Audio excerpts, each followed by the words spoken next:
When language becomes leverage. How coaching ideology rewrites reality and turns vulnerability into manipulation. One of the least examined harms of modern coaching culture is not bad advice or shallow frameworks. It is the way language itself can be used to reassign moral responsibility, particularly in situations where power is uneven.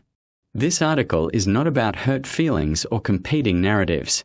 It is about how coaching ideology, especially NLP-influenced rapport and growth and alignment language, can invert reality. It shows how someone with certainty and choice can sincerely describe themselves as being manipulated by someone who has neither, simply by speaking through the right ideological lens to the right audience. What follows is not speculation. It is a structural analysis of how this inversion happens. Manipulation requires power. A basic distinction is routinely blurred in coaching and spiritualized self-development spaces.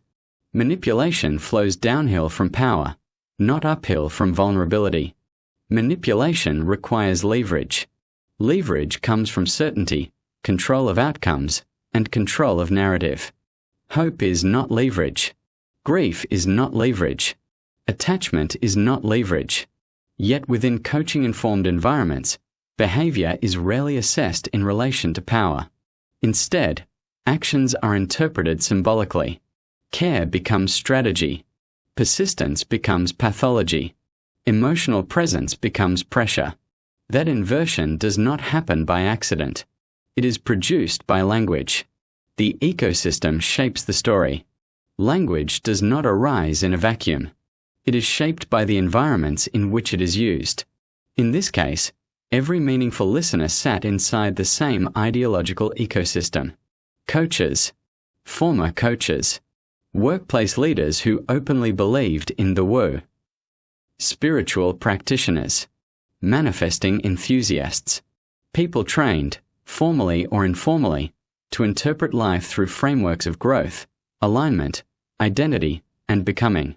This matters because when everyone around you shares the same interpretive tools, the range of acceptable conclusions narrows dramatically.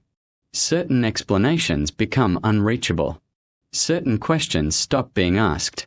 Certain outcomes become inevitable.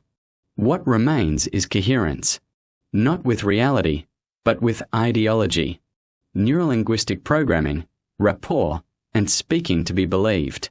At the heart of neurolinguistic programming is rapport. Rapport is not about accuracy. It is about alignment. You speak to people in the way they expect to be spoken to.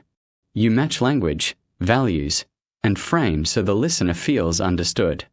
The goal is not to describe events as they happened, but to describe them in a way that lands. In practice, this means facts are filtered through meaning. Context is subordinated to interpretation. Contradictions are smoothed out. Omission becomes functional. The same set of circumstances can be framed in radically different ways depending on the audience, without the speaker experiencing this as deception. To a coach, behavior becomes unconscious manipulation. To a spiritual peer, it becomes energetic pressure. To a workplace leader invested in leadership frameworks, it becomes outgrowing a dynamic. Each version feels internally consistent. None need be complete. This is where meaning overtakes facts. A case study in ideological inversion. The clearest example of how this works appears in a single conversation. At the time of this conversation, the following facts were true. An affair had already taken place. The affair had ended because the other person walked away. The decision to end the marriage had already been made. Financial security sat entirely on one side. Emotional certainty sat entirely on one side. On the other side sat someone who had just returned to paid work after 20 years as a stay-at-home parent. Someone earning by the hour, working nights. Someone living in the garage. Someone emotionally devastated. Someone who had already overdosed. There was no symmetry of power. None. And yet, this is what was said to another coach, another ideologically aligned listener. He keeps buying me coffee and chocolate. He's trying to manipulate me into changing my mind. That statement only works if power is erased. It only lands if vulnerability is reframed as leverage and certainty is concealed. It only makes sense if the listener already believes that attachment is suspicious and autonomy must be defended at all costs. In material reality, the idea is absurd. Coffee and chocolate are not leverage against financial independence, emotional certainty, and unilateral decision-making. They are gestures of care from someone in shock, clinging to the smallest remaining connection after 25 years of shared life.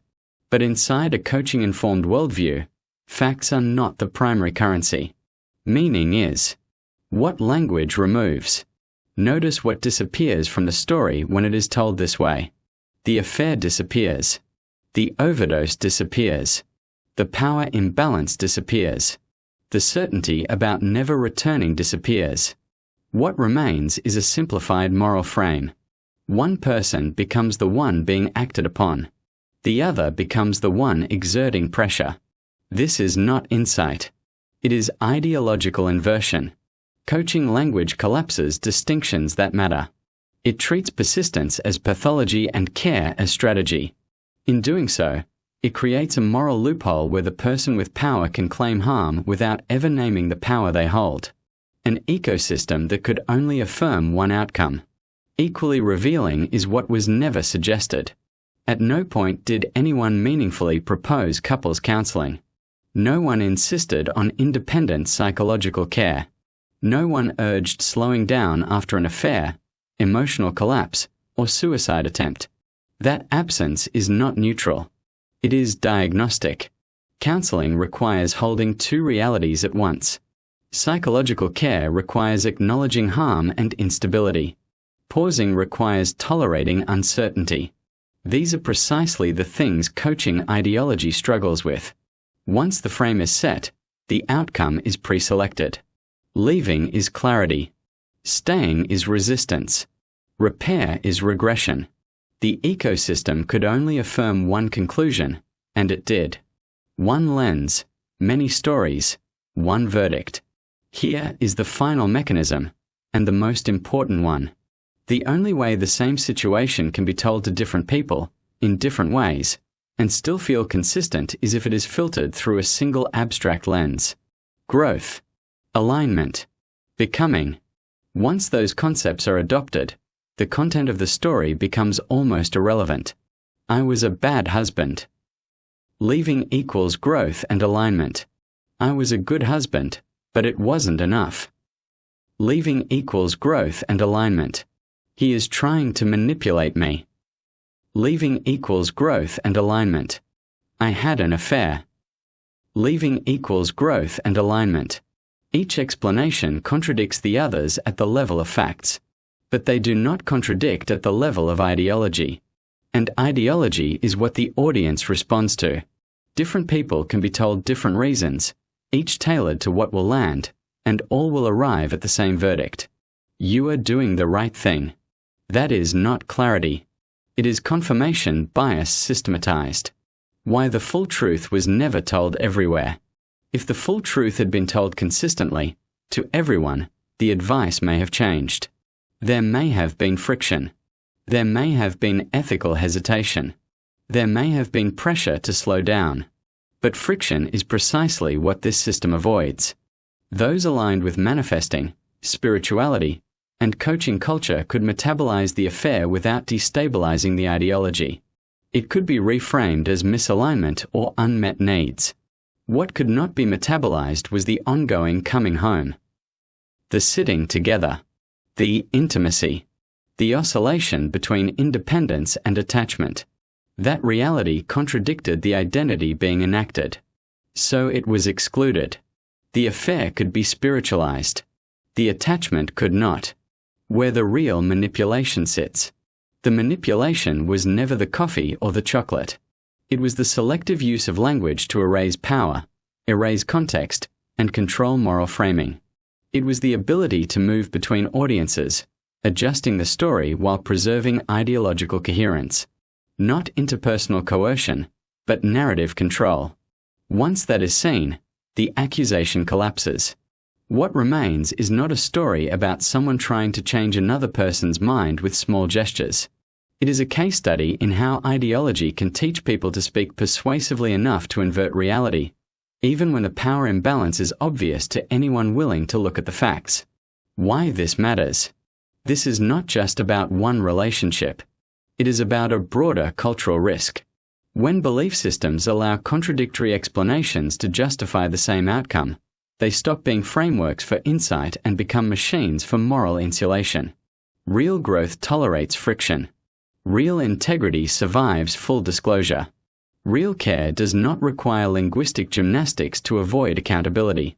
When language is used to protect identity rather than describe reality, manipulation does not disappear.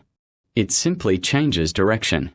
And when vulnerability is reframed as coercion, harm is not healed. It is hidden.